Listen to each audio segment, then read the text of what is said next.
How to hide contacts on WhatsApp. Hi everyone, welcome to the channel.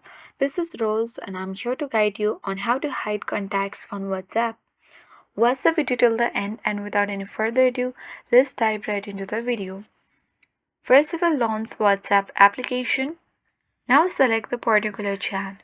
Tap and hold it and tap the three dots at top right corner. Choose lock chat and tap continue. Enter your secret code. Now tap continue and the chat has been successfully hidden from your contact list. So, in this way, you can easily hide the contacts on WhatsApp. If you wanna unhide it, you can open the lock chat at top right, enter your secret code, tap on continue and tap and hold it. Tap three dots at top right corner and tap on lock chat and now again enter your code and you can see that it has been on hidden. So in this way you can hide contacts on WhatsApp. Hope this video worked for you. Thank you for watching and see you in the next video.